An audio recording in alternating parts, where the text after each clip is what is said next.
Right, my name is Charles Sine. I'm the CEO of Anti-Fragility Health. Thank you for being here today. We are talking about something that I ran a seminar in Vietnam last week, Saturday, on coronavirus. You know, all over the world, everybody's panicking. But very interestingly, as I flew through the Saigon airport and through ancient South Korea, the rigor of inspection, even to get on the plane, was really significant. But then I arrived in the USA and there's no checks, right? People just get off the plane. So in South Korea, in transit, as you come off the plane, they actually check your temperature, plus the camera screens for, right, infrared screening as you walk through one by one. And they also do a temperature check. And when you're in transit, as you're about to board the plane, you go through the same. So nobody boards the plane, that is, and they announced before that if they find you have a high temperature, you will not be boarding the plane. Yeah? But don't you have this coronavirus before temperature shows up? Well, there is the incubation period of 14 days, like with everything else, except with God. We cannot know whether somebody's infected or not during these 14 days. So it's incubation. It's the same like any bacterial thing, whether it's influenza or anything else. So I think it's very important that we walk through the facts. And that's what I put this chart up, because I want to look at a couple of things. So there's been 100,000 cases and almost 50% have recovered, right? Means most people are still in treatment. And we've had 3,400 deaths. And so if you look at that, that is about 3%. That's what the numbers are. It's about 3% of people are dying. And the key thing is, what's that target population that's dying? So research had just come out from Hong Kong, from China. They've looked at all the people who died in China because they have the data. And now we have the computers and we have the testing. And they found 4 things. 1, young people are not dying. And so even the infection rate for young children is very low. People, what I mean by young people, up to 20 years old. So people who have cancer, 5.6% death rate with coronavirus, if you already have cancer. If you have COPD, it's 6%. If you have diabetes, it's 6.3%. If you have cardiovascular issues, it's 10.5%. Okay, so people who have underlying health conditions, actually the percentages rise to 15% if you have what we call comorbidities. What are comorbidities? Comorbidities is if you have 2 or 3 of these chronic illnesses. That is, you have COPD, you have diabetes, and you have cancer, the percentages are significantly higher, right? So what does that say to us? It says a lot of things, and that's what we're going to be talking about today. But the final one is age. And if you were listening to NPR this morning, a lot of people in residential homes are getting infected, and the death rate is very high. And it's challenging because, as we know, with aging, your immune system, we're going to be talking about that today. There are real challenges, and most of those people have multiple medications and multiple underlying illnesses, right? So we're going to address all of that. Any questions on all of this? The final one, which is kind of interesting, is that more men than women die from it.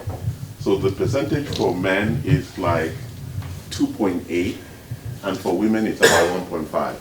So it's like almost more men than women. And the implication they're pulling from the research was published in Nature is that it could be that men have more comorbidities, underlying illnesses, than women have.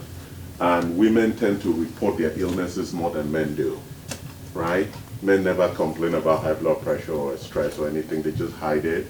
And men also don't take their medication as regularly as women do. So there's some big issues coming out of the research as they're looking at all of this.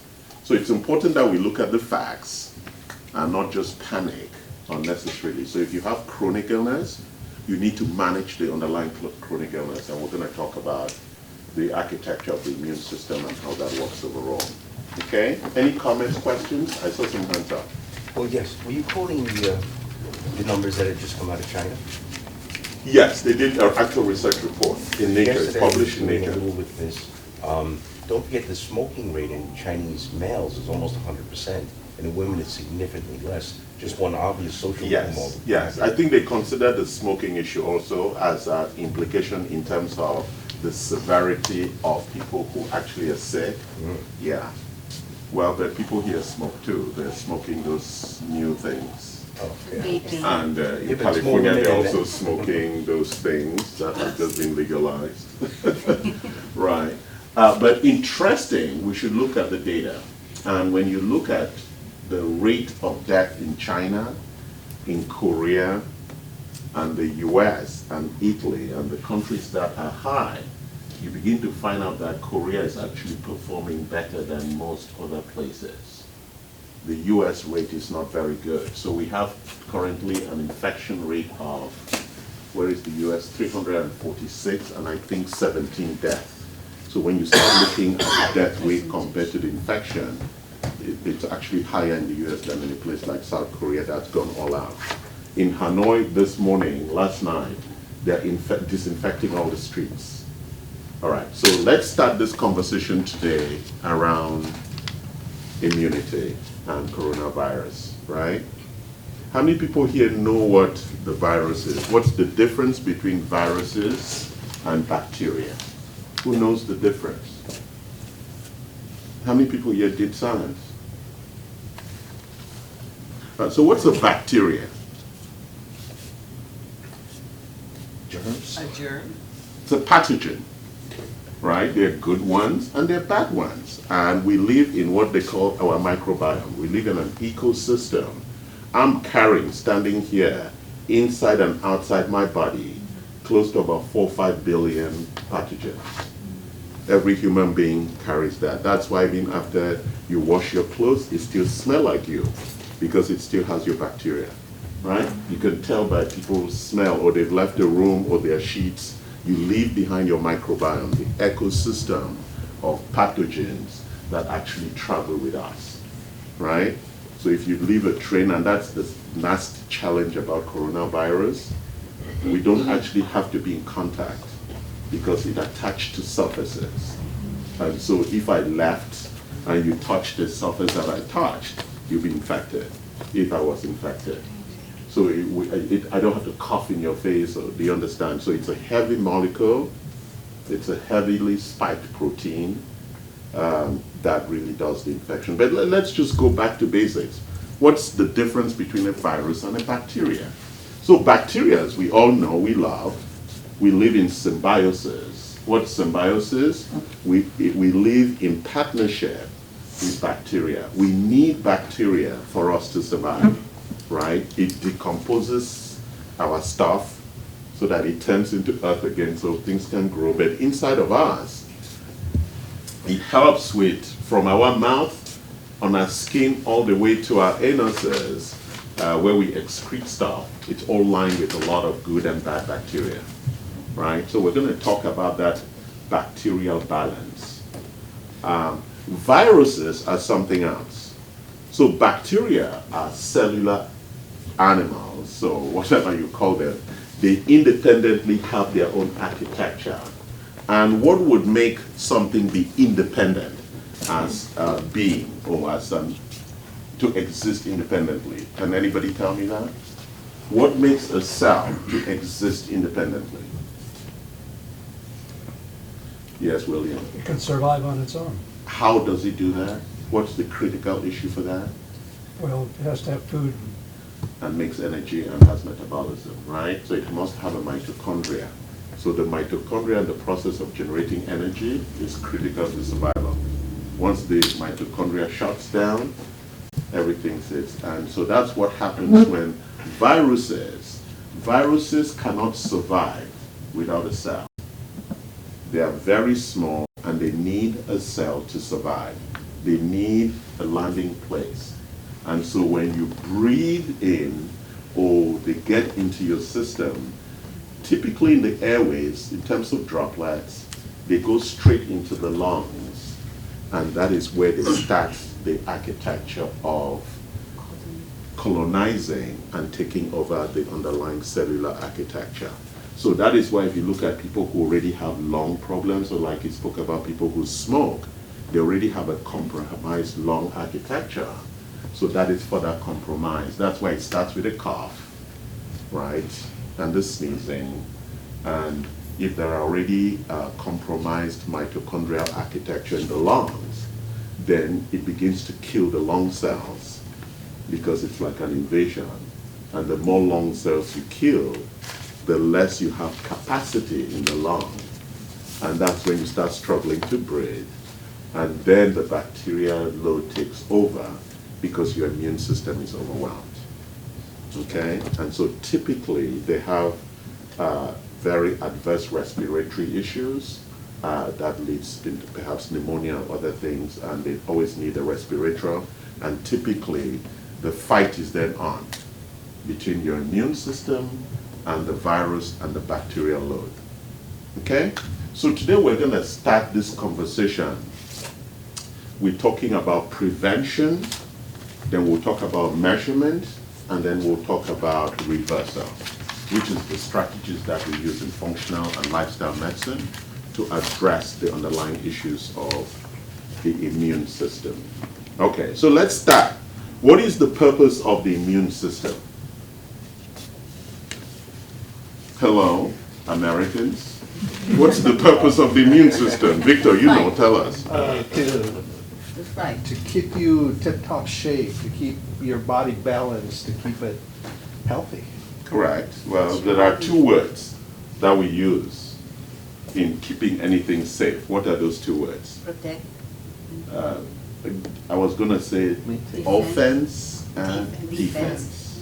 Right? So the immune system has that really capacity for offense and for defense. Right? Most of its offensive architecture is on the outside, on the skin, because that's where we're in contact with a lot of things, right? And most of its defensive architecture is mostly in the gut, 80 to 90%, and then the rest is deployed in the other architectures, right? And the response system of how the body knows where it needs to attack is driven by what? How does the body know there is a place we need to go fight? Infection. Pain. Yes, so when there's an infection, what does the infection cause? Pain is an outcome. The initial issue is an infection. Temperature. Inflammation. So when we have inflammation, inflammation is a good thing, right? But it also can be a bad thing. So if an insect bites you, it swells immediately because the body, the skin response architecture says we have an invasion. The swelling is the cytokine response to bring the army of lymphocytes to the point of attack. And then they overwhelm that, and then it goes down, and then it heals. Right? That's the overall way it works. The challenge is that you can see that from the outside. Most of us cannot see that in the inside. And we put a lot of bullshit through our mouth and stomach every day, right? How many people here drink filtered water every day? So the people who don't drink filtered water, what is their theory? I just want to know. You don't drink filtered water? I drink bottle. Well, is that filtered water? I'm just checking. So who doesn't drink filtered water? Okay, you all drink. Why do you drink filtered water? Sure, it's clean. You don't trust the system? I'm just checking. So, do you drink bottled water? I have filtered water in the house on a Kagan system.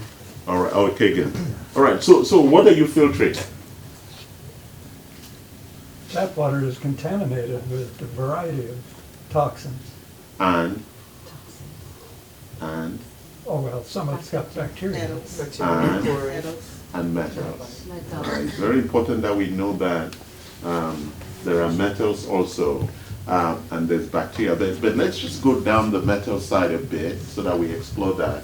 Why are those metals dangerous to us? It's poison.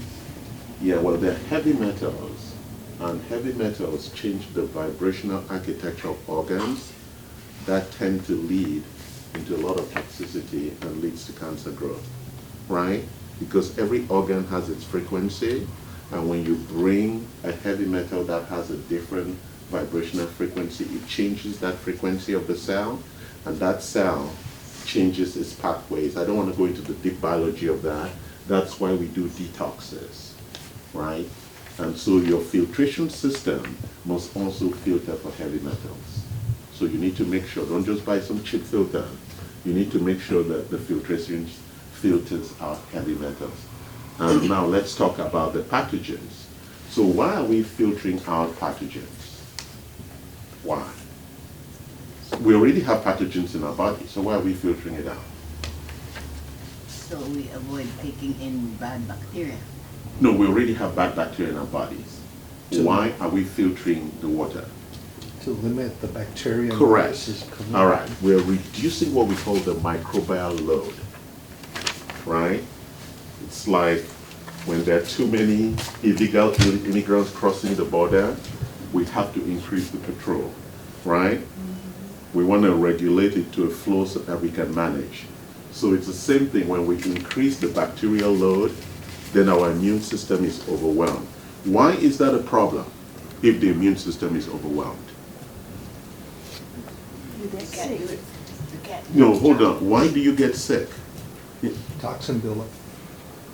Why do you get sick? Because there's no enough protection because of your immune system is Overwhelmed. Yeah. And so when we start talking about these processes about your bacterial overload or the microbial overload, you need to understand that less than 40% of men wash their hands in the bathroom. It's a fact, and I see it myself. And everybody pretends like they don't. So how many times should you wash your hands when you go to the bathroom, William? Before and after. Why before, William? Very interesting, because my staff yesterday didn't know that response. Because you've already touched You're the going to be world, touching your day and you're going to be touching yourself. from all the bullshit you've been touching, right? So you want to make, except you have a butler who's going to hold it for you. For some aristocrats would have a butler for that. And then afterwards, it's very important because I've watched men in bathrooms and they don't know you have to wash your hands twice, right?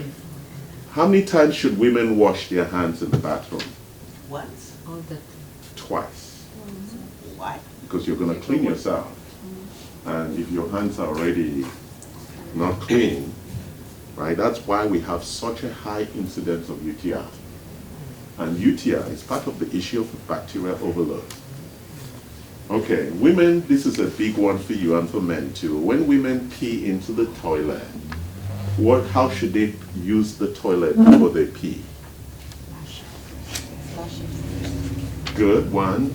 Number two, Not sitting down. why not sitting down? Because there's another solution to sitting down. germs. Yeah, but I thought you were going to go where I was going to go.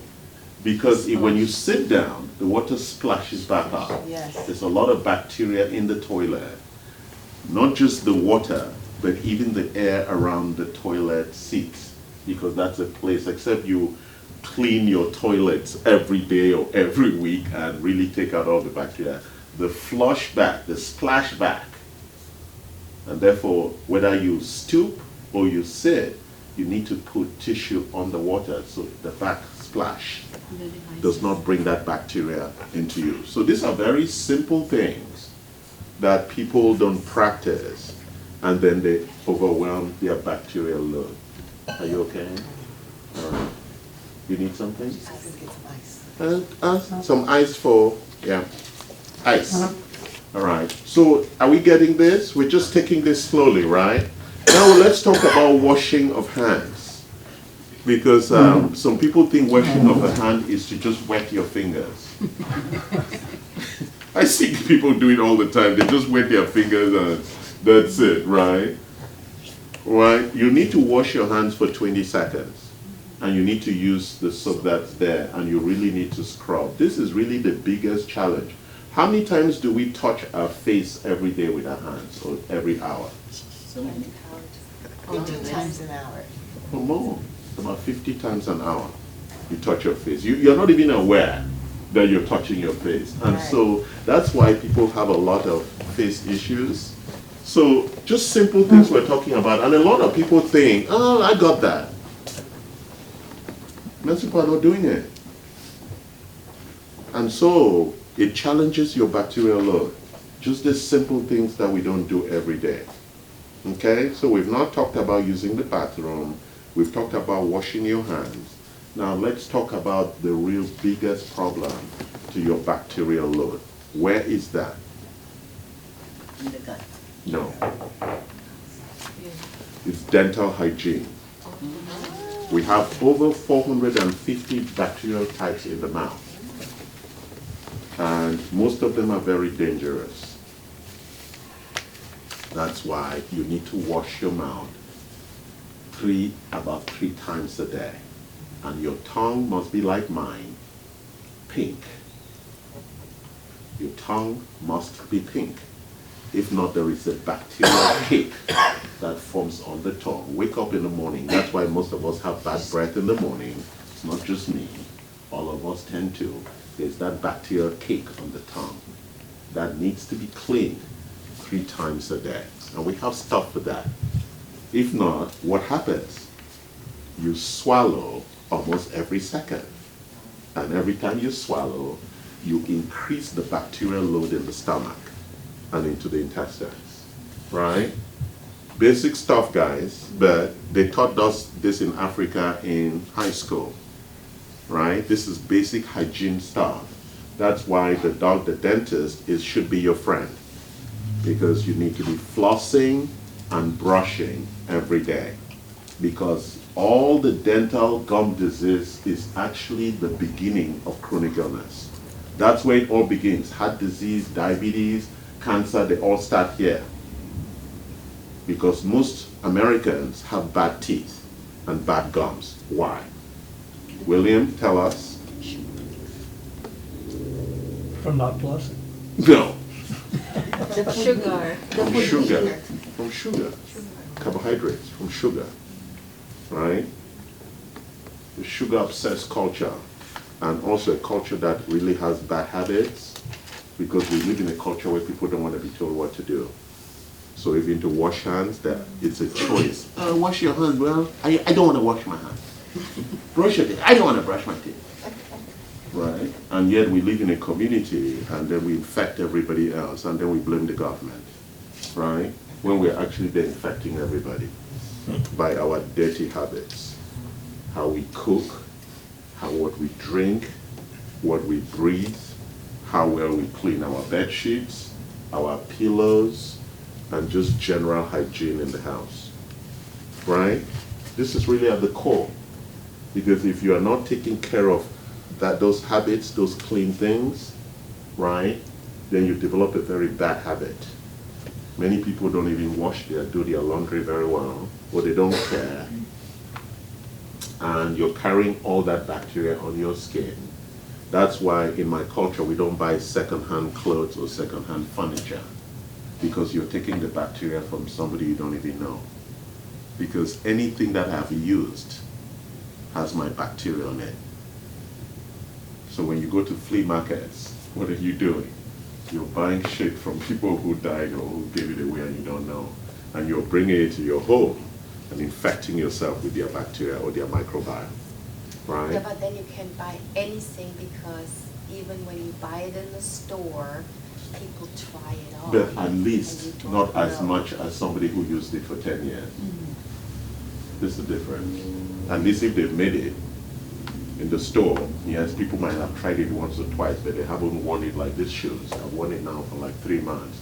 It's different than the shoe that I tried in the store, right? So it's all about reducing the bacterial load. I didn't say eliminating the bacterial load. We need bacteria, but we need to keep the load down. So when you come here for testing, and we look at your stool and your urine, and we're looking at all these things, there is a load level that we are looking at. And once it's past that load level, we know there's a problem. For example, yesterday I was reading, there is the bacteria called H. pylori, which most Asians have.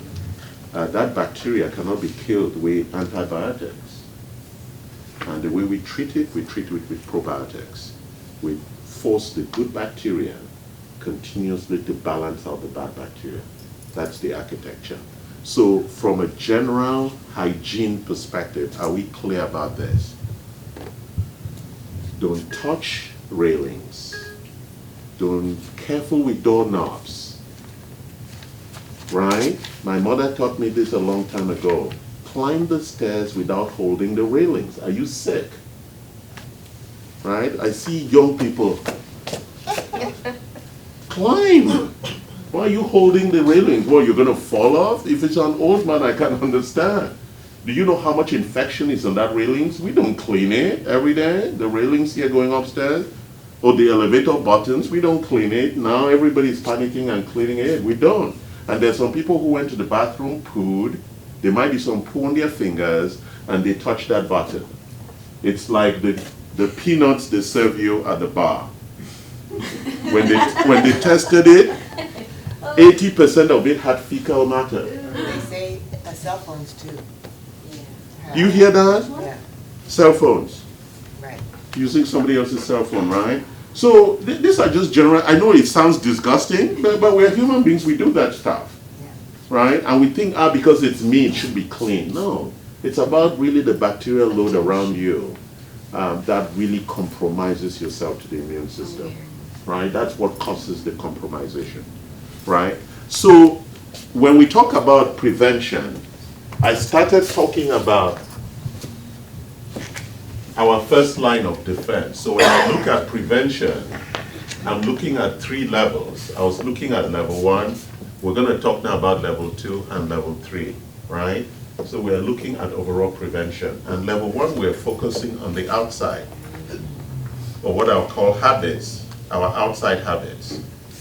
Level 2 now, we begin to look at the overall chemistry of the immune system, right? So when we are born with one kind of immune system with an architecture of a second one. What is that immune system called? I think I should send all of you to class in Africa, because they teach this in high school. It's called the innate immune system. The what? Innate. Oh, You're born with it. It's an innate immune system. And it is actually triggered as a child exits, well, before it exits. But the microbiome of the child is created as the child exits out of the vagina. So when a child doesn't come that way, the child already comes out with a compromised immune system. So C-section children have compromised immune systems because they've not taken the bacterial architecture based on the pathway that God created. And so those children always have immune problems and a lot of GI problems because their immune system was not properly populated as they exited the vagina or they were extracted through C-section. So that's a very critical issue. If you are one or the other, you need to know that you're going to spend a life with a compromised immune system. And they actually do what they call fecal implants, where they take the poo of children who have good immune system and implant it in children who have a lousy immune system, right? where do they implant it? They put it in the stomach, Really? so to repopulate, yes. They call it fecal implants. You can check it out. Yeah, because some people just have real big problems with that overall architecture. So that basic innate immune system also has something in support called an adaptive immune system, right? So when that child comes out, and it's in a village in Africa or a city in Vietnam or a city in America, the child is going to develop an innate, an adaptive immune system based on the environment, the air, the water, the parents, the hygiene of that environment. That's why if you travel to Vietnam and you drink the water, you might get sick because you have not built the immunity for that. but the people in Vietnam are drinking it and they're fine, right? So that adaptive immunity is also got through vaccinations, right? That's why we vaccinate. So you build a recognizable immune system against attacks that can be identified. That's why everybody talks about a vaccine. A vaccine is just there to augment the immune system. I don't take flu vaccines because I've built an immune system that I know is going to be responsive. So if you depend on the vaccine, the challenge with the vaccine is that we don't know the type of virus that you are going to catch.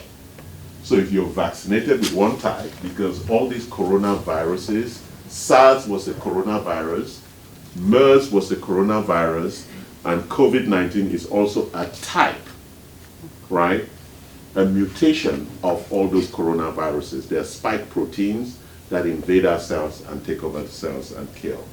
And so they're killing, and they have different ways in which they behave, right? So if you look at the SARS and the MERS and COVID-19, they all have different characteristics in terms of how they represent themselves. Is this clear? Yeah. So the big question as we move into level 2 is, we now have an immune system that is an innate and adaptive. How do you know how well good your immune system is? Just rhetorically. You don't get sick. Correct. You don't get sick in what context? In the context where other people get sick. Right. Right? If you have flu all the time, you have a compromised immune system. If you never have the flu, you're doing good. Right? Everybody around you has the flu and you don't. We have videos that I was showing in Vietnam on that. So that's one way. How else do you know you have a good immune system? You have energy? That's one. That's a good one, yes. You don't have fatigue. You have energy, because if you know fatigue is the big sign that we have something wrong. What's the third sign? No constipation, no diarrhea. You have good flow through, right? That means that the balance, the metabolic architecture is really balanced. And that's the first place we go in trying to fix the immune system. Because 80% of our immune resources are focused on the gut. Why? That's where we take all the bullshit. Bad water, bad air, bad food. And because we love restaurants so much, and we don't know the source of the food in those restaurants, you can imagine the amount of crap we take in. Right? Most people here eat in restaurants. You don't know whether they wash the vegetables they give you for salad. No evidence, right? As my mother said, you need to wash the vegetables with water and vinegar to kill the bacteria. So you don't know whether they actually did that, right? But you enjoy your salad, and the guy who was preparing you don't know whether they washed their hands. Sorry, I'm not trying to scare you from having lunch, but that's the reality of the life we live in. And so, because God knew that we were going to be assholes and really lazy, He built our immune system to really take care of the metabolic architecture. So the first thing that we focus on is, how good is your metabolism, your GI architecture? And the big sign to show you have a good one is, one, if you use my bathroom, you'll see this Bristol stool chart. You always have a number 4 stool, and you stool twice a day. You don't have any diarrhea, no constipation, no gas, and no bloating. Those would be you're good. But as you get older, those things become a challenge. How do you fix it? Right? So there are 4 things that as we grow older we must take every day. Number 1, we must take probiotics. Must. It's not a choice. Why? Because you don't know the bacterial load. So you want to make sure you're balancing the bad bacteria with the good. The balance should always be around 60-40. But the bad bacteria are bad boys. They always kill the good bacteria. So you need to reload. However you do it, whether it's with kimchi, with yogurt, with kombucha or whatever, you need probiotics. Number two, you need enzymes to break down a lot of the complex foods that we eat that the body struggles with, a lot, especially the meat-eating lovers. Breaking down complex proteins is very challenging, and some complex carbohydrates.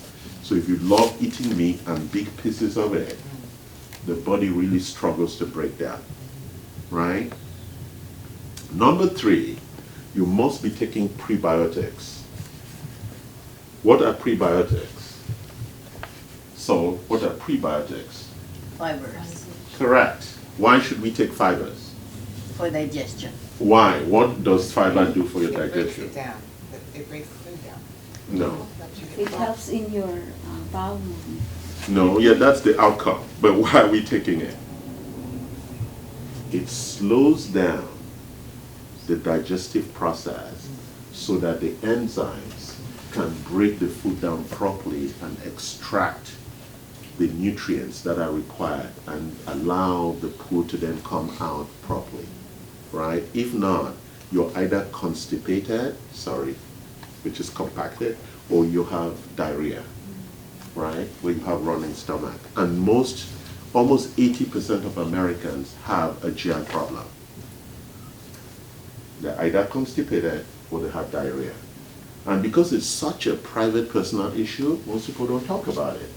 And the medical profession today does not have a solution for it, except give you some silly medication that works in a short while, but really does not address the underlying issue of the microbial architecture and how to create the right symbiotic balance, right? These are very important issues for you to really have good health, so that the food that you're eating, the body properly extracts the nutrients and absorbs that. When that architecture is compromised, it leads to something we call leaky gut. Leaky gut is a compromised architecture in your gut. And that means that now pathogens, heavy metals are escaping into the bloodstream. That's why God put the immune system there. That is their first fight. How do we now attack these things that are escaping through the walls of the gut, right? And so you hear a lot of literature around leaky gut and leaky brain, right? Because a lot of that starts escaping, and we are beginning to find out that that is what leads to things like autism, Alzheimer's, and all the other mental issues that people are having as they overwhelm their bloodstream with toxins and pathogens because of leaky gut. How do you address leaky gut? We have solutions for that. There are amino acids and proteins that are designed for that. Glutamine, arginine, they're things that will help heal that gut, especially during a detox process. You want to heal all of that at least a couple of times a year to really optimize that as you grow older. That then allows the immune system to then focus on the other big jobs that it's got to do. And what are those other big jobs? One of the big jobs is killing off senescent cells that cause cancer. If you're making it be busy here, keeping your gut safe, then that's another job that it's not doing. So the immune system needs to be kept on the alert, right? You see what happened in America when we've been in war for 10, 20 years? Even the military is tired, right? And that's what happens when you have big gut issues. We call it chronic inflammation, because your immune system has to always be on guard because you keep eating crap. And you have leaky gut and you're not taking care of it, and you're constipated and you have diarrhea, and you think, oh, well, it's going to go away. Oh, perhaps it's because I ate that salad last night. It's going to go away, right? And then 3 days later again, the same thing happens, and you keep thinking, oh, that's normal, right? And it's not. Louise, can you give us some cool air? It's too warm in here. All right. So any questions so far? as we look at this, how many people here take probiotics every day? How many people take fiber every day, whether it's fruit or... How many people have tested for leaky gut? You have to, guys. It's really important.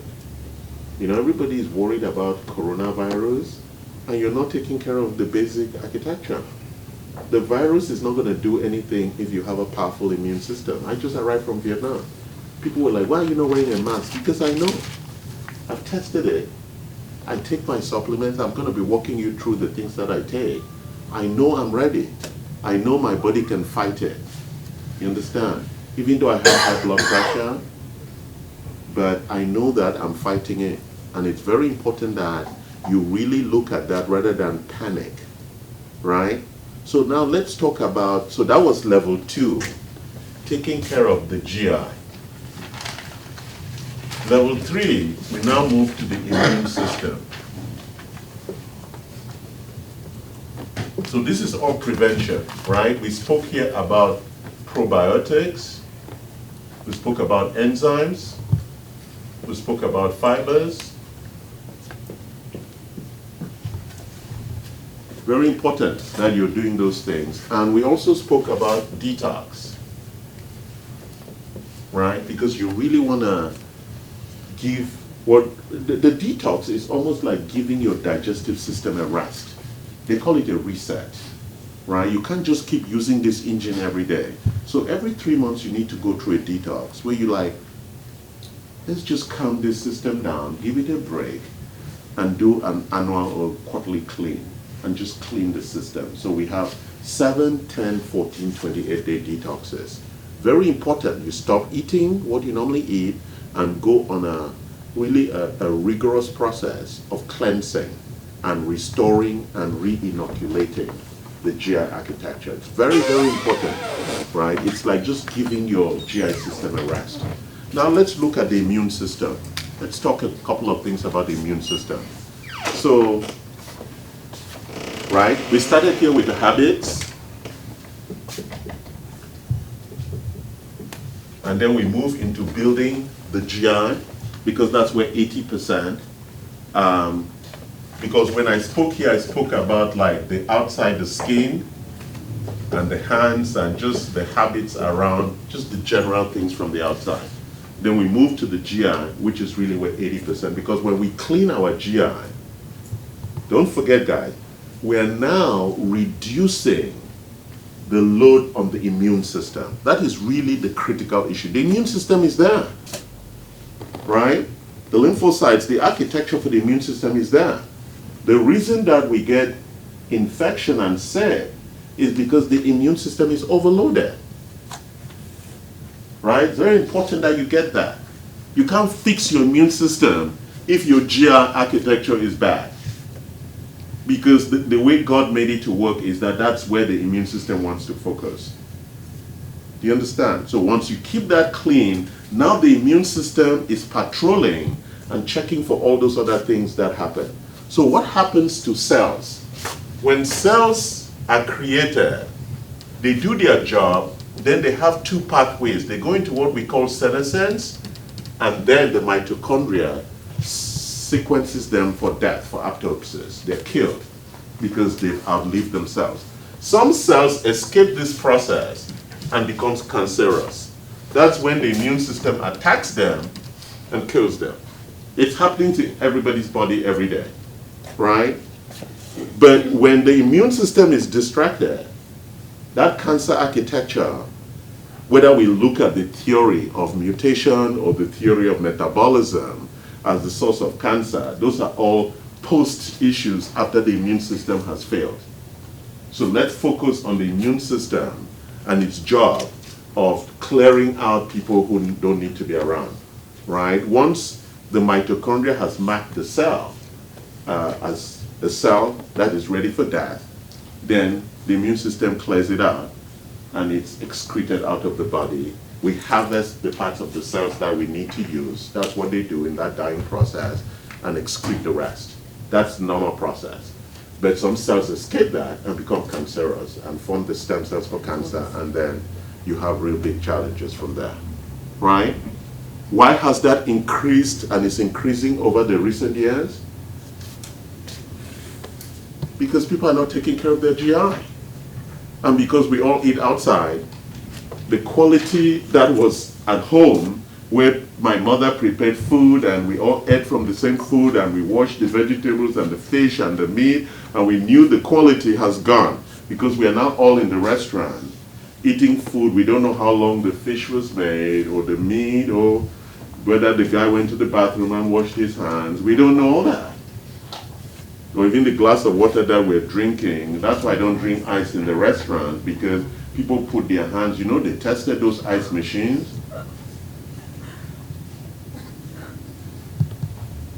You'll be shocked the bacteria they found in those ice machines. Can I have it with some ice? And they bring you the glass of water and ice, and you're drinking all that bacteria. Right? Sometimes That's why they I even drink use... hot water. Huh? I drink hot water. Okay, well, that's a solution. Actually, warm water is good for the stomach. But do you see how culturally we are used to nonsense? And we're actually killing ourselves based on our choices, right? If you love ice that much, carry your own ice with you, right? Or like he does, he drinks bottled water, which is actually safer, but there are some issues with bottled water too. I will not go into that. So now let's talk about the immune system. So let's look at a couple of products that we have. So we have a natural toothpaste that actually gives you about 12 hours protection, right? What's wrong with normal toothpaste that most people use? Who can tell me? You don't know? It's just flavored sugar. Yes, one is sugar, there's fluoride, and what else? Plastic.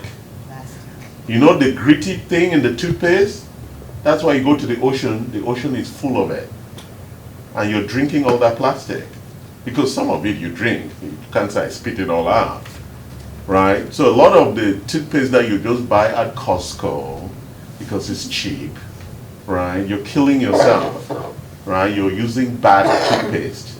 It's very dangerous for your overall dental hygiene, right? And then we brought these two products called Primocin, right? So this is the one that I use in the mornings or in the evenings when I shower, like on my hands and actually over my private part, because I want to make sure I disinfect. It's actually a gel, it's called a hydrogel, and it's water-based. And women too are encouraged to use that every time you use the bathroom. Yeah, go ahead. This is phenomenal. Anyone should have it.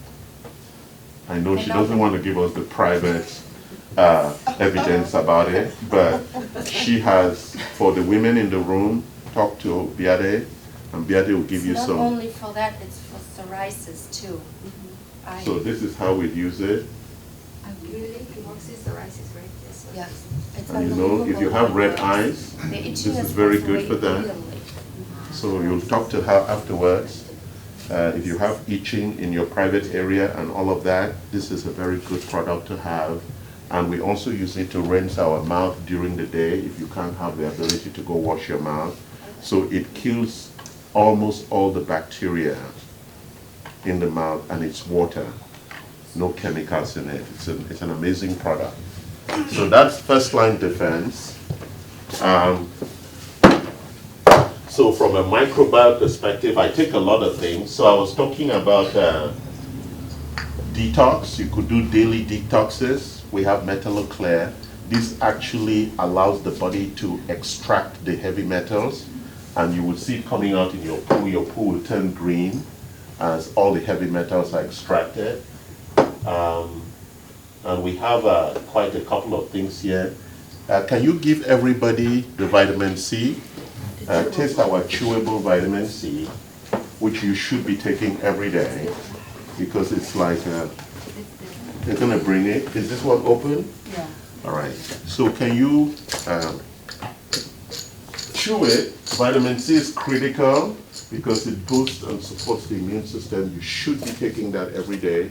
And some people actually take a very heavy dose. People who have cancer or have other infections. It's very important. It's a primary defense mechanism that you should take every day, right? And we have a couple of other products here. So this is very important. So we started with a level 1, we go to a level 2, and then we start talking about immune. So a lot of men and women have problems with the urinary tract. Itching, swells of the prostate, lots of issues with that, same thing with women. And it is very important that, so let me just talk about the bacteria and how smart bacteria is. So every time you have an infection and you take antibiotics or you take something for a viral attack, it might eliminate up to about 98% of it. Where do you think the residual viruses and bacteria go? It's left inside you, Correct. Where? in the gut. Some. In your But organs. yes, but bacteria, they're very smart. They have intelligence. So they create what we call a biofilm structure and go hide in the organs. And they are the ones that trigger cancer and infections deep inside the liver, the kidney, the lung, right? We spoke about corona. So they go and hide because we can't really eliminate all of them. And so it is really important that you do things that begin to allow all of that to come out. And detoxes and using some of our support immune products allows you to express all of that. I said something on Facebook the other day. God created an ecosystem for us to live with bacteria and viruses. They're not our enemy. We just don't know how to live with them. And that's what this workshop is about. You have to teach you how to live with bacteria and viruses. They exist. We cannot eliminate them, right? They coexist because they're also very helpful to us in a lot of other ways that we are not, right? I'm not God. I don't know all the ways in which they're helpful, but we know that if you don't have bad bacteria in your stomach, you cannot digest properly, right? So the symbiotic architecture, right? You know, how many people here watch the African migration? How animals migrate in Africa, right? The lions and the crocodiles wait for the wounded one crossing. That's the one they eat. And I know if you're an American, oh my God, that was horrible. But that is life. How do you think the crocodile eats? In the zoo, hi. You know, we've eliminated the aspect of people really knowing how life works. Oh, but I want it to be my pet. These animals grow in the wild, and you should watch them live in the wild. If it makes you emotional, then you're weak. You should go learn. That's how life works. Life doesn't work to make you feel good, right? Life works the way it works, designed by the architect himself. Or you could go create your own world, where all the animals are loved and kissed and everything is fine. Nobody eats, right? The lion doesn't eat, the crocodile doesn't eat, the tiger doesn't eat, and nobody eats because you want everybody to be happy. That's like a Disney movie, right? Because if you watch Disney movies, nobody eats. I worked at Disney, I know, they're always happy.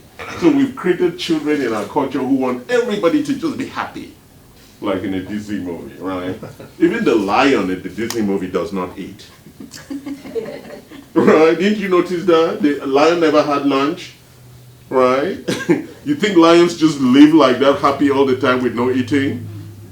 Right? So the reality of life is that we need to live in the ecosystem of bacteria, of viruses, and they allow us to live, and we live in the ecosystem together. It's very important. It has nothing to do with him or her or having some illness and violating my ill space, right? Like this guy just came off the ship with his wife, and everybody in the community is shunning them. Should we shun people who don't wash their hands in the bathroom too? Maybe. Oh, we do know. Yeah, but you see the problem. Perhaps we're going to have cameras everywhere. We have a mark on your face now. You didn't wash your hands. Don't talk to me. Right? Silly. We have to live in an environment where there are clean, there are dirty people. So what do we have to do? We have to protect ourselves. That is really at the core responsibility we have in the community. Is that important, right? And stop being afraid. So now I want to talk about fear before I talk about measurements. Okay, let's talk about fear. Fear is an emotion. So fear, There's confusion. so where does fear come from? No. From our No. minds. Yes, it's our imagination, Our minds. right? Yeah. And let's look at, there's things we know, and there's things we do not know. The only thing I fear are snakes. What size? Actually, I have a picture of the one I really fear, swallowing this big fish. Okay, like that terrible movie called Anacondas. That's the only thing I fear because I'm not sure whether it's a poisonous snake or not. I'm not afraid of anything else. Because at the core of it, fear is arrogance. How can you be afraid of something you know? So tell me, guys, so what are you afraid of that you know? Spiders. Yeah, but you can kill the spider. But it could be poisonous too. No, the snake is different. The spider, I know where it is, I can kill it. Huh? I'm really scared of snake. But not spider. No. I'm not scared of spider because I can kill the spider. Snake, cunning, very smart. You need to know how to kill a snake. Who else is scared of something? Elizabeth, what are you scared of? Me? No, sorry. Not. I think. Cockroaches? You mean, I don't like any of the bugs. Okay, you're not afraid of them. You I'm not just don't afraid. like them. Yeah, I'm not afraid Okay, of so if a rat jumped out now, you're not going to be worried. You're like, it's a Not rat. really. Yeah. No. You mean You're afraid Biate will of- be hanging off the roof. What? People that are snakes. Oh, all right. Now you're getting very mean. You're getting very mean. Victor, what are you afraid of? I'm not sure. I mean, I'm apprehensive, but I'm See, that's cautious. a different word, I know, right? the economy. The economy, we don't know. No, because she listens to all those crazy people who've been predicting a crash for the past. We had this conversation the other day, and I keep Wall asking her to Street. put $1,000 on it, and she never puts it. The crash is driven by that. The unknown. Yeah, it's by fear. The unknown. The fundamentals of the economy are still the same. Nothing has changed. So people are just afraid. Yeah. So fear Fear of of the dying. known. So why should you not be afraid of something you know? Why should you not be afraid? Because you can avoid it. Yes, because you can take action. Right? Thank you, so you can take action. You can run or you can fight. Right? Right. I could kill the snake if it meant death, because I know how to kill a snake, but I just want to deal with it. Or I could run, right? Even though I've seen snakes climb ladders and trees. All right. Why are we afraid of things we don't know? Are you afraid of ghosts? No. Why not? It's just really. It doesn't exist, exactly. I was telling who this morning that I bet my friends when I was 12 years old who can go to the graveyard at midnight. And I got their money. You know, people are just afraid, oh, devils or ghosts. It's a lie. It doesn't exist. It's bullshit. Going to the burial ground at midnight and say, okay, my friends, come out, let's play. Nobody showed up. People are just afraid. Oh, but what are they going to do? Kill you? Why? What are you guilty of? Well, even at 12 years old, I knew that it was nonsense, We right? used to do that all the time. We went into the dead people and we talked to them. Yeah. And we scared each other. We had fun doing it. Exactly. And it's the best place to go have a smoke when you're 12 years old, have a drink. Who's going to come look for you at the graveyard? Because most grown-ups are afraid of graveyards. It's a cool place to take a woman on a date, right? You can fight off the devil. or if you watch too many stupid Hollywood horror movies, being pulled into the grave by those dead people, right? Nonsense. Okay. So fear really has no place, especially if you do not know. You should not be afraid. Because it's kind of stupid, being afraid of something you don't know. You see little children, you think they're afraid of snakes. No, they'll be playing with the snake. Because they don't know. And that's a natural reaction. Fear is a learned experience. We learn to fear. You learn to fear black people, you learn to fear foreigners, you learn to fear this. I go into the elevator with women, they clutch their bags. Oh, he wants to steal my purse. Oh, where is my cell phone? Right? It's all learned. And there are some countries you go and they're like, hey man, how you doing? But in America, nobody talks to me, it's a black man. You need to be careful, he might have a gun. Right? Like Sharks, the man with the golden gun. All right, so let's talk about how do you overcome fear? Right? How does one overcome fear? With freedom. Freedom is what allows us to overcome fear. And so I built my freedom house that says if you're healthy, you're not afraid. If you have knowledge, you're not afraid. If you have relationships, you're not afraid of being lonely. If you have time, and if you have money, right? So this freedom is really at the core of managing fear. When you're free, you cannot be afraid, right? And you have to be free across these 5 principles. This is like my number one. The reason why people are afraid of coronavirus is because they don't even know what it is. It's like a dark force, right? And it's really just something that's trying to survive. That's what the viruses are trying to do. They're trying to live, right? And you always have those viruses inside of you. It's just that when they overwhelm your immune system, then you die, right? Even those people who have HIV, they're not totally cured. They're still carrying about 1% of it inside of them, right? Like Magic Johnson, right? He's not dying, right? So you can actually survive on that. Most people have lousy relationships. Why? When I came to America, it was the first time I find people talking about Thanksgiving and saying, oh shit, I have to meet my family members. In Europe, people are like excited by the opportunity. Only in America, people are saying, oh my God, I have to meet my family, right? It's amazing. That's why people are so sick here. It's like, go fix it. There's a reason God put you in that family. Go fix it, right? He put you to challenge you. So you become strong. Deal with those crazy uncles and crazy aunts. You should go to Africa and see our families. Crazy fights. That's what makes us strong. Right? Here, I don't like Trump, and people start crying. Are you kidding me? Trump wins the election and we have to take time off school to mourn. As if Trump or Hillary winning was going to affect anybody's life in any significant way.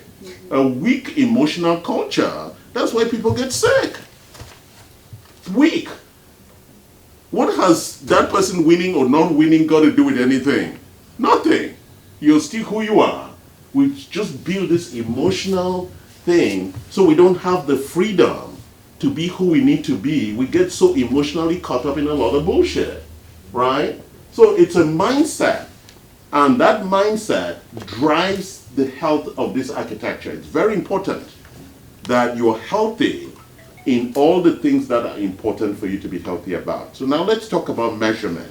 How do you know whether you have a good immune system from a clinical perspective? How would you say that? How would you know?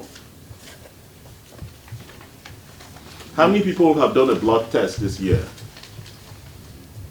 And what was the first measurement on your blood test? No. So they do the blood cell count. Oh, And which one should be of more concern to you? yeah. Two of them, right? Red blood cells. And what's the red blood cells do?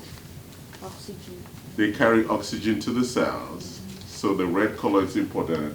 And what do the white blood cells do? Immune system. Correct. So that cell count is a very important measure, right? Number one, you should know it. Don't say, oh, my doctor said I was fine, which is what most Americans say. Oh, my doctor said I was fine, as if he's responsible for your health. You should know what fine means, right? So you want to look at your cell count. And there's a lot of other biomarkers that we run here that would tell us, we look at what we call like pseudo measures. If your inflammation markers are very high, it tells us that there's a problem with your immune system, because we can't measure the immune system directly except we infected you and see how you react. We look at some of the surrounding biomarkers that give us an indication of what's going on in the body. So when your inflammation markers are very high, then it's telling us that there's an issue with the immune system, you have chronic inflammation. And we know what those inflammation markers are. So you need to run the blood tests, like C-reactive protein and things like that, and look at those inflammation markers. They're a strong indication. Why? Because an inflammation marker is the rally call to the immune system. We have a problem, right? So if you have chronic inflammation, it means you already have a compromised immune system, right? So you need to run those tests to just make sure. And things that would compromise an immune system would also show up in your stool in terms of the microbial balance, right? How many people have done a stool test in the last 12 months? Should do a stool test. It's actually more important than your blood test. I think a stool test is more important because your gut architecture is more important than your blood, I think, right? Even though both are important. If you don't do a stool test, how do you know how well you're doing? Right? And that microbial balance. Can you give us some air? It's getting very warm in here. Both, push both. Okay? All right. So how are we doing on this? So get a stool test. And what is the stool test going to tell you? It's going to tell you a couple of things. And get a urine test. Because in the urine, we're going to find the bacterial load. We're also going to find your metal load, heavy metal load. And we're also going to look at your hormones. Because the hormones are also a key conductor to the immune system. Right? And how many hormones would we be looking at? There are 5 of them. How many people know what they are? William, what are those hormones? Testosterone. Yes, the big one, testosterone, that makes us men. Number 2, estrogen, that makes them woman. We have them too. Third one, progesterone. What does progesterone do? That's your homework. What's the next one? DHEA, which is like the foundation that drives the architecture of all of those. And then that other one, that is the one that makes you afraid and run, cortisol, right? That drives the adrenaline architecture. So we test for these things because they really make you human. These are the things that conduct the symphony, right? I'm calling the whole architecture a symphony. It's your hormones, your hormones. So we check for that from your urine. So we look at your urine, we look at your stool. Those are very, very important things for you to look at to really have a sense, am I healthy? We've created an architecture in America which is really challenging. We only go to see doctors when we're sick. That is really bad because most times it's too late. So let's just talk about the statistics on cancer. If cancer is caught at stage 1, it's 95% curable. Most cancers are caught at stage 4, and it's only 5 to 10% curable at that stage. So whose fault is it? It's not your doctor's fault. It's your fault that you're not going and checking often and being on the prevention side. So if you don't care about it and you're just sitting there and then you show up and they do the biopsy, oh, you have stage 4 lymphoma. You start crying. What are you crying for? You messed up. You messed up. It's not anybody's fault. You didn't pay attention to the architecture. Are we clear about this? So it's important that every year you're doing all these tests comprehensively, whether your insurance covers it or not. You see, that's the other stupid weakness in the architecture. Does insurance cover it? No, no, no. Insurance doesn't cover when you die. It's a stupid question. You do it because you want to be healthy. You buy a Louis Vuitton bag. Did you ask whether insurance covers your Louis Vuitton bag? But when it comes to your stool test, I see patients coming here all the time. Does insurance cover my stool test? No, it doesn't cover it. Do it because it is about your health. Insurance doesn't cover your Louis Vuitton bag. Get that? When I go to Asia, that's why I open a clinic in Vietnam. They don't ask that stupid question about insurance. They want to be healthy. Here, people have money. Does insurance cover it? Well, insurance cannot cover prevention because it will be too expensive. So they cover only when you're sick. That's the model. It's a capitalist model. You know, sometimes I teach my staff, they live in capitalism, but they don't understand capitalism. The insurance is a backup system. It's not there to provide prevention. Are we getting this? You need to understand it. And we cannot have healthcare for all because most of you don't even test. So why should I pay for people who don't test? Because now you have cancer, it's going to cost us $300,000 to cure you. Why should I pay for that? Do you get this stuff? Should we be paying for irresponsible people? That's really at the core of this whole healthcare issue. You need to take responsibility for your health. I'm not going to pay for lazy people. I'm not going to pay for people who drink Coke every day and eat McDonald's, right? You pay for me because I want to do what I want to do, right? Like stubborn little kids in a playground. So it's very important that we take responsibility and ownership and understanding of our clinical biomarkers. Who knows their blood sugar level number here? Except people who are my patients. If you don't know, you're walking blind. Because the sugar level is one of the most important measurements about health. How well your body is dealing with sugar.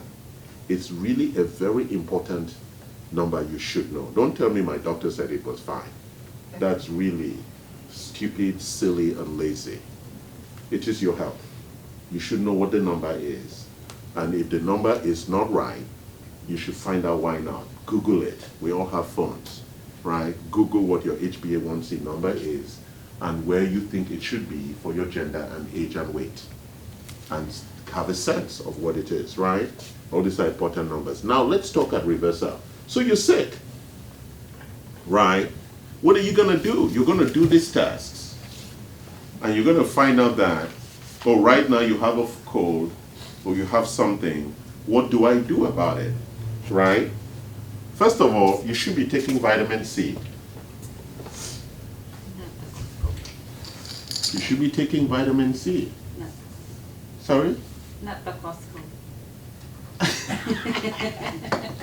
She loves that topic, right? Because, you know, that's another thing Americans love. They love cheap things. That's why we outsource it to China. Now we don't have jobs. Because we love cheap shit. The Germans don't outsource to China. That's why we buy their bags. The French don't outsource. The Italians don't. That's why we buy their Louis Vuittons, because they have people in Italy sewing those bags. We outsource it, and then the cheap shit comes here. And then we take it, and we consume it, and we complain. Go look at the lines at Costco.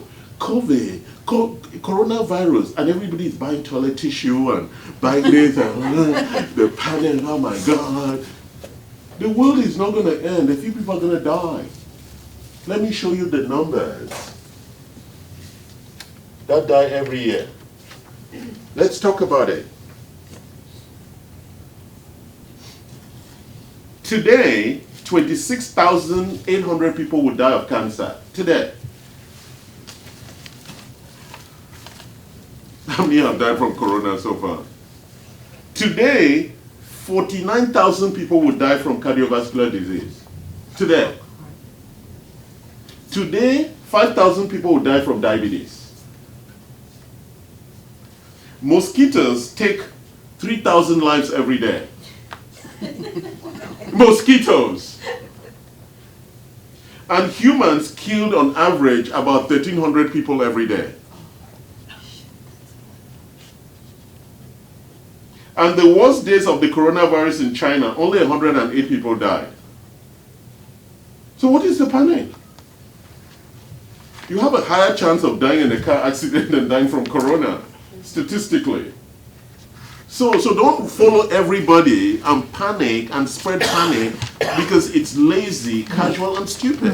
It's very important, guys. We don't panic and look silly. The real numbers are very clear. That's why people were asking me, oh my God, Charles, how can you be going to Vietnam when there's coronavirus? I'm like, why should I stop my life because of some nonsense? Right? And some of my staff said they're not going to come to work because I should be in quarantine. I'm like, if you're that scared, go home. I teach you to take care of your GI system. I teach you how to build your immune system. If not, how do you know the woman you're kissing at home is not going to give you a bacterial load that's going to kill you? You're worried about me, right? And did you wash your hands? Do you wash your hands before you touch your dick? Right? Do you clean your hands really well? That's why the Muslims use water rather than tissue. Because tissue doesn't really clean your hands really well. So you carry all that bullshit all day, and what do you think is going to happen? Right? Most of us have bad hygiene habits, and we worry about other people infecting us.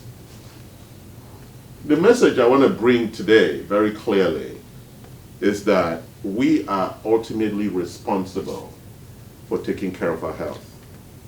And when we start with the individual, so let me now show you what freedom does in terms of the responsibility it gives us. So we have what we call our circle of action. So we are right here. This is our circle of action, and that's our circle of influence. So you can expand that with the amount of freedom you have, or that can shrink because of your fear. Right? You can expand your circle of action by making sure, like my mother used to make sure, that we all line up next to her, looking at the mirror and brushing our teeth. Now the left side, now the right side, now the top section, bring out your tongue. We would all line up there, everybody's brushing. Right? You can take action and make sure everybody's doing it properly.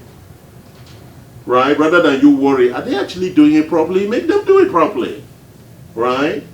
Make sure little kids are washing their hands. It's a habit. If we don't build those habits, then we all live in the same house where we're infecting each other. Do you see that? It is not our responsibility in the community to take care of your household hygiene. It is your responsibility to start in the home and clean the home and build good habits in the home. Then all of us in the community would benefit from that responsibility. Right? So it starts with us at the individual level, making sure that our parents, our children, our spouses, everybody in the house is following the hygiene principles. And if they're not, then we fail. It's not the society's problem to solve that for you. So that's why a lot of people go around being afraid. Is this making sense? So we have the testing, we have the supplements, we have the knowledge. You can watch a lot of my videos. I run this every Saturday when I'm in town, where we talk about these things and make sure that we give you the knowledge so that you can take action. And once you take action, then you can build the habits. That is really the key. Knowledge, then action, then habit. And what is habit? Habit is repeated action, right? If you just start doing it, it's going to become a habit, right? And then you make other people do it often too, it becomes a habit, right? Like reading, I read 3, 4, 5 hours a day. Because it's very important that my knowledge, to be able to communicate this to you very simply and very clearly, is very important. I do a lot of reading, right? So this is the paper that was published in about coronavirus. It came out on March 3rd, and the paper, it's in a statistics journal. It says, who is getting sick and how sick? A breakdown of coronavirus risk by demographic factors. Gives you all the data, right? Most of the people in China who got sick, 87% were between the ages of 30 and 79. And if you listen to the radio this morning, people were complaining that their parents are dying in old residential homes from coronavirus, and people are not letting them be with their parents. You know, the stupidity of our culture really is extreme. So the question they ask them, do you want to get infected? You see the point? Yeah. Do you want to get infected? It's a big question. We're also emotional, that we've lost all our ability to be rational. I have a question. Yeah. If you know someone has the coronavirus and you're with them and you don't touch your eyes, ears, mouth, you've washed your hands, Yeah, you have to just do the healthy thing. it's okay then? Yeah, it's okay. Okay. Well, with bacteria, everybody here has its own bacteria and viruses. Okay. That's normal. That's what I just talked about, the normal ecosystem. We live in an ecosystem of bacteria and viruses. We can't go around panicking around it. Well, then they could go see their relatives if they did those. Yeah, you can go see your relatives, but Right. make sure, like I just said, we need to make sure that we all build habits that are hygienic, Yes. right? If you have to teach kids, like all my children have been taught to sit to pee. They don't go spraying in the bathroom. Who's going to clean it? Right? None of my children stand up to pee. They sit down and pee. Somebody said, oh, that's going to make them gay. Some bullshit. Some bullshit. All my children sit and pee. Because if you spray the bathroom, you will wash it. Right? I remember when I'll be sleeping when I was young. I'll just pee, you know. Wake up at night, you can't aim. Oh, where is it again? And my mother said the solution is to sit down. It's easier. Then sometimes I'll sit down, pee, and fall asleep there, right? Go to bed. You see the point? That's a big issue at most homes. The bathroom, who cleans it when people spray pee on the bathroom, right? I love it in China because it's the only country at the airports where you have bathrooms where you stoop, right? No other country has those bathrooms for squatting, right? Great, right? Bulgaria. Oh, Bulgaria does? Okay, I've never been there, but Europe, China is, I was in yeah, Europe. China is the only one where you have actual bathrooms in the airport where you can squat. And squatting is good for you. It clears your GI very well, right? Sitting to pee is also good for you. You can fall asleep there or check your emails, right? It's a good place to check your mail and do your texting. So in homes, we need to begin to build these good habits, right? So that we all collectively can live with a reduced viral and microbial load. That is really the core issue. And then we can reinforce with the other things that we need to, okay? How many people here take multivitamins every day? You didn't buy it from Costco, right? Why is buying from Costco not a good idea? Tell us, Elizabeth. Well, they're cheap products and the source of where they get their source materials is not healthy. You don't. I see people even buying drinks from Costco. I'm like, are you kidding me? Why do we love to kill ourselves with cheap shit? What is wrong with us? Right? You can make your own orange juice. You don't need to buy orange juice from Costco. Right? It's like, how lazy have we become that we can't squeeze oranges? I just came from the farmer's market now, and I bought some oranges. Why are we so lazy? Why would I go buy orange juice? Are you kidding me? I don't know how they made it. I don't know what's inside. I don't care if they call it organic. I want the real orange. That's how I was trained, right? So we can have healthy eating. Stop getting so lazy and then we sit there all day watching TV when we could be making the orange, right? or I see people driving to the gym and they're looking for a spot close to the gym door. It's like park over there and walk, right? Or people were waiting yesterday in the Korean market for parking when there's parking down there. No, we want the one that's next door to the opening, right? And so exercise and sleep and reducing your stress are all important to the immune system. And drinking enough water, right? All those good things, they're important in keeping a very powerful immune system. Okay? How was today, Elizabeth? Excellent, informative, inspiring, and Now you're not going to go and panic when you watch the news I'm not. and CNN. Coronavirus. Shaking. It helps to get the numbers.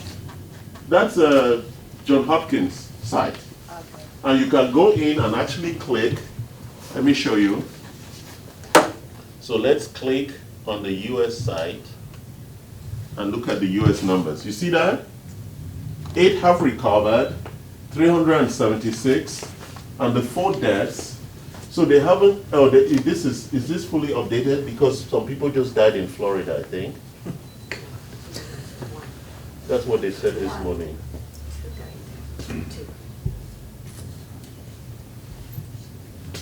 All right, let me look again at the US. Just wanted to refresh that. All right. Is it updated? Yeah, okay, I think so. Oh, okay. What, there's Arizona, there's, yeah, but I thought this morning they were talking about some in Florida. I heard that too. Yeah, but it's not reflected yet. Perhaps it's fake news. Maybe it's weekends. I don't know, because it's Johns Hopkins University, so I think it's the data is updated. But that's what NPR was reporting this morning, so I don't see the data there.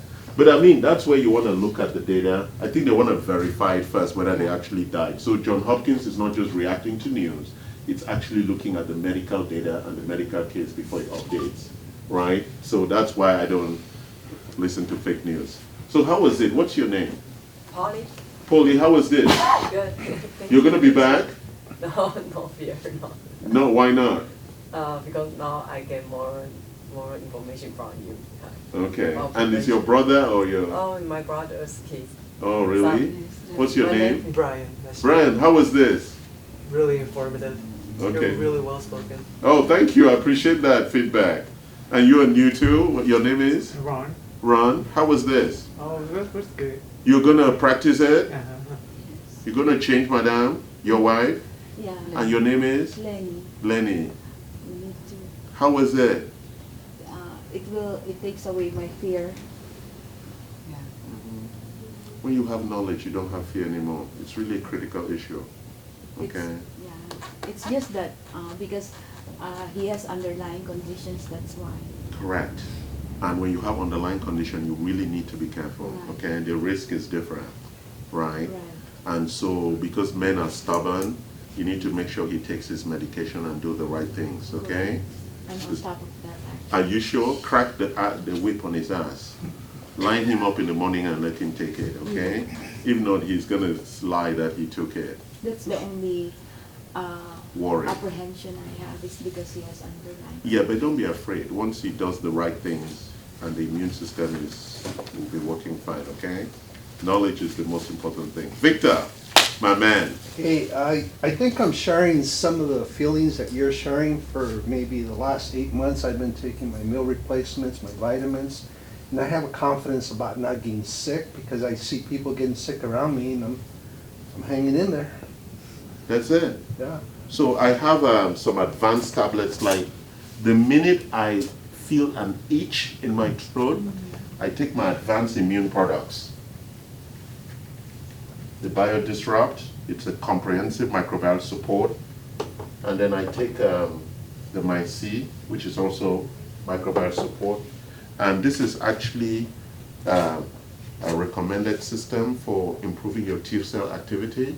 It's really for cancer patients to really boost your immune system. So I take that. Once I feel an itch, I take it, And I wake up the next morning and I'm good. You rest well, you drink water, you exercise, just do the normal things. God built an architecture for us that is very robust. So just rely on it and don't be afraid. Don't listen to stupid shit, right? Most people panic stupidly, okay? And it's very dangerous. Now they are rushing and buying this and they're afraid and it's noise, right? It's not important. Especially if you have underlying conditions, work on it. And the best way to really build your immune system also is to go on a ketogenic diet. Stop eating carbohydrates.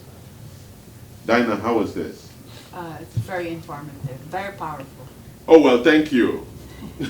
William, Happy New Year. Oh, thank you. I haven't seen you this year. Yeah, I've been getting rid of stones, I think. Oh, really? It's been good to see you strong Thank you. and healthy, man. It's good to see you, William. Great. Last time, before I traveled, we had a 92-year-old guy here. Yeah. And I was talking about lifespan and health span. And it's amazing when you see people who are approaching 100 years, just how amazing it is, right? And we learn from it. That was my last lecture. You can watch it online. Sol, good to see you. Happy, you know, Sol took the stem cell and everything, and she's not on dialysis. Nope. The numbers are going up, right, Sol? It's stable. Very good. You know, they were almost pushing Sol to go on dialysis, and we said, no, Not you almost, don't they have. are pushing me. Yeah, I said, no, Sol, you don't, because once you get on dialysis, You're signing your death certificate. yes, it's downhill, and I said you can do it, and Sol has done a lot of good work. Thank you, Sol. I know I've seen you Jim. before, and you're a doctor, right? Correct. Yes, Jim, how are you? Not bad. How was this, Jim? Interesting. Being a I wanted to medical really see the doctor. numbers. Huh? I wanted to see the numbers, Oh, which ones? all of them. Oh, I spent okay. yesterday in a project looking at the numbers and statistics. Oh, okay. So this is to me fascinating. Okay. And since we don't really know where it's going or what's actually happening yet, anything you can do to encourage just basic hygiene. Walked into Starbucks yesterday. I had time to kill before the artwork bulletin because my meeting was canceled. Yeah, It was great, I got free time. yeah, I hadn't been to Starbucks since Monday. yeah. They are not letting people bring in their own cups. And when you go for a refill, they throw away the cup and give you a new one. Whereas normally you would just refill your own cup. Exactly. So there's incredible paper waste they have right now, and it's driving them nuts. They have no way to sterilize. There's ceramic cups, which are much better to drink out of if you don't bring your own cup, are no longer available. They've locked them away, so the staff can't accidentally provide it. And I'm sitting there thinking, is this overkill or is this reasonable? And that would be nice if the numbers crunch out to you an answer, just how extreme. So if you're saying reasonableness, I absolutely agree. But the CDC has already come out with the fact that the masks are almost useless. Yeah. You know, it's not stop a virus. If you're sick and projecting, Then- yes, it'll catch the spirit. Correct. But if you're breathing in, a mask is, absolutely useless. And for people who are already compromised with chronic illnesses, they're not taking enough air in. That's a problem too. But one other thing is that there's a tremendous shortage already. I mean, people ran out, stocked up on masks. I have Now in some my of the bag when I was hospitals- traveling, and when I was in confined places like the airplane, you should wear if you feel uncomfortable or Well, it's somebody more is to protect the coughing. other people. Yeah, it's If other you don't people. project, Exactly. it's- And all the hostesses were wearing masks, which I think is good. And you just wash your hands, you know. And what I do, as was on the plane for 15 hours, 3 or 4 times I went and brushed my mouth and cleaned my tongue. You just reduce the bacterial load. That's what you need to keep doing. Keep washing or drinking water or using some of these things to reduce the load. Because as our mouth gets dry, the bacterial load increases, right? So you really want to just keep that low as you keep swallowing spit. But that's an MD talking. Well, you do realize that in New York City, they're trying to disinfect the subway. Who's going to pay for that? You know, I think That's my... it's job to look at overkill. numbers. Okay, do you see the point? So we overreact as if we could actually, okay, if somebody, we did disinfect the subway and somebody went to the bathroom or has coronavirus and touched all the rails, We have to redo. do you see the point? It's kind of silly. We need to we need to, and the reason why the government overreacts is because most of us are ignorant. If not, we'll blame the government didn't react in time. No, go wash your hand. And then I landed at LAX because I don't normally use the bathroom on the plane. I go into the bathroom, I do my number 1 and number 2, and I come out and people are doing number 1 and going without washing their hands. I'm like, wow, what are we gonna do to just make people wash their hands? I should become a dictator and cane people for not washing their hands. Right? Perhaps that's how we'll have this healthcare under control. 10 strokes, you didn't wash your hand after number 1. 20 strokes, you didn't wash your hand after number 2. And cane them publicly. Right? So, what do you think? Okay. That's why I'll be running for president. How do you prove that? We'll have cameras. Oh, that'll work. Right? We'll have cameras. Anyway, thank you guys for joining today. Mike, thank you, Jacqueline, and everybody back there. Louise, Grace, Dr. Yi, thank you for being here today and making this pleasurable. Please, just go out there, as the doc said, be reasonable, okay? We can do it, and it doesn't really matter. People are sick all around us. We just need to learn how to deal with it and build an immune system, okay? Panic is actually making you more stressed and reducing your immunity, okay? We're already stressed with money, with children, with husbands, with wives, with family, right? Driving, work. Don't add on it. Okay, stress is the big killer. Okay, don't add on it. You don't need to be stressed about it. More people are dying, like you see the data from other silly things. Have a good day, guys. Thank you.